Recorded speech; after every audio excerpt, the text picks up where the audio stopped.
As Byron was discussing, the Yes Movement really was effective in getting under the skin of Triple H. After Bryan staged Occupy Raw and filled the ring with fans, Triple H had no choice but to give Daniel Bryan a title opportunity at WrestleMania. Well, it wasn't that easy, Cole. Bryan still had a heck of a mountain to climb, needing to defeat Triple H in the show's opening match to earn the opportunity in the main event. He did that and then beat Randy Orton and Batista to win the WWE Championship.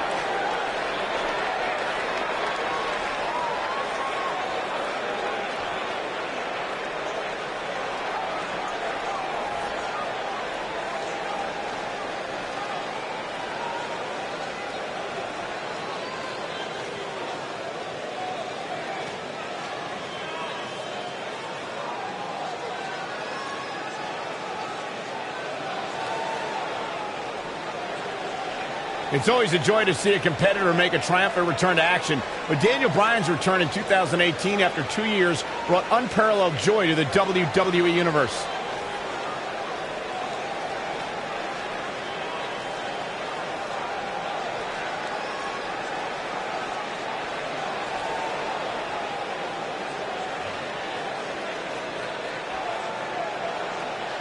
Michael brought up Daniel Bryan's 2018 return, which to me recalled Shawn Michaels' return back from a back injury.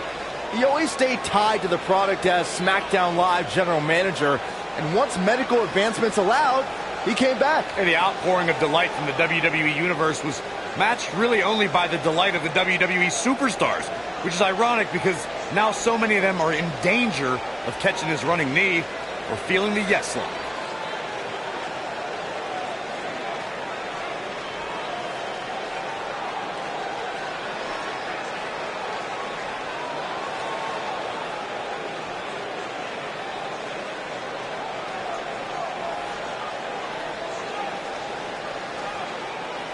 The WWE Universe celebrated Daniel Bryan's rise to the WWE Championship in 2013, but he wasn't quite as beloved as when he won the World Heavyweight title in 2011.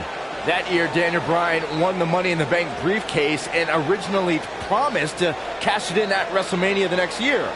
However, he couldn't wait that long and cashed it in at TLC 2011 against an unconscious Big Show. You fellas brought up Daniel Bryan as Mr. Money in the Bank, and I personally thought he used that briefcase perfectly. He's the only Money in the Bank winner to choose a date and then shock the world successfully by cashing in before that. Many people have claimed Money in the Bank is a blessing and a curse. That WrestleMania Daniel Bryan claimed he was going to cash it in at. Instead, he defended his championship there and lost it to Sheamus.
We've got one of the best ever mat technicians in the ring right here. Guys, how can you beat Daniel Bryan?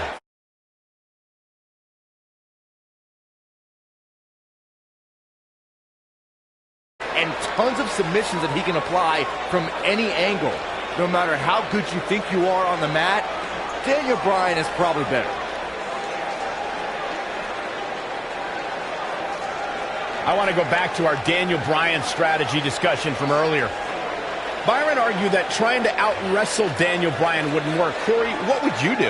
Well, I'm still not sure Bryan would have ever been able to counter my lucky 13 submission if we'd ever met in the ring. But anyway, the point remains that if you have a strength or speed advantage against Daniel Bryan, rely on that, because otherwise he'll keep you grounded permanently.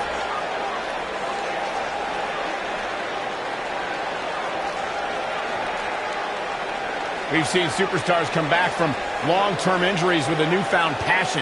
And that's certainly been the case with Daniel Bryan's return to action in 2018. Michael Cole, you ain't kidding. His return match at WrestleMania saw Bryan and Shane McMahon permanently derail Kevin Owens and Sami Zayn's Yep movement, much to the enjoyment of the 78,000-plus fans in New Orleans. Corey, you and Michael mentioned Daniel Bryan's newfound passion in 2018.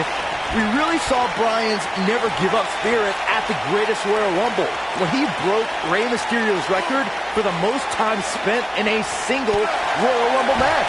1 hour, 20 minutes to be exact. Daniel Bryan entered at #1 and lasted all the way to be the second-to-last elimination in the unprecedented 50-man match.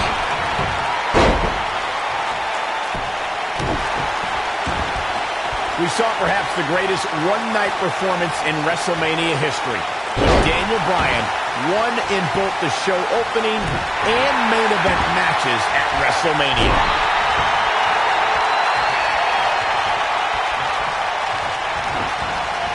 Oh, nasty impact.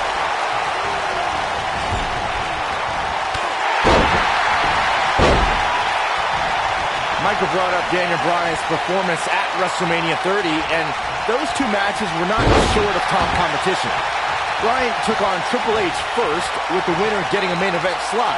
After defeating Triple H, he took on Randy Orton and Batista for the WWE Championship. Well, in both matches, Bryan had the odds stacked against him.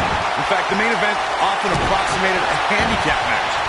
However, the leader of the Yes Movement prevailed and left the grandest stage of them all with WWE's biggest prize.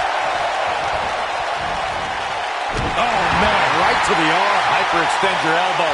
Tell me what Shawn Michaels can do here to improve his chances. And at this point, how much more does he have to give? This match is trending in a bad direction for him right now, guys. He's going to want to make some changes if he wants to stay. Impressive combination kicks. He's back in control here.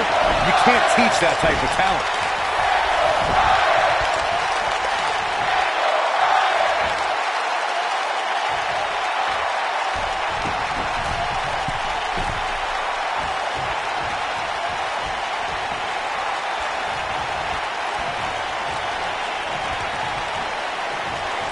You would have thought that yelling, yeah, boom, knee right to the face.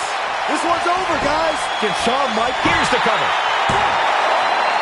Never say that attitude out of him. I can't believe it. He just won't go away.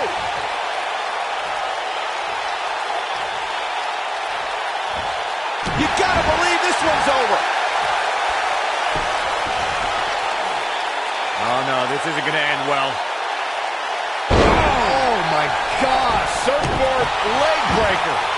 Byron brought up Daniel Bryan's celebrations capturing the WWE Universe's attention, but it's more than just easy to chant words. The world saw Bryan's passion for competition when he would celebrate after winning. And while he originally denied them by yelling no, Bryan would soon change his tune. Daniel Bryan finally found common ground with the WWE Universe and formed the Yes Movement to combat the Authority. And to this day, Bryan still keeps the WWE Universe enthralled with those yes chants. Setting him up in position here on the second rope. DDT! Viking DDT. What a stomp! Good grief. Stuck to the leg snap! That's going to hurt. Tear your hamstring.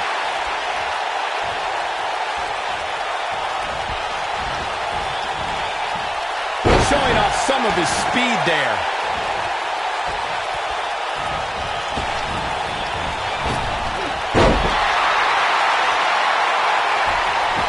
He's looking at it.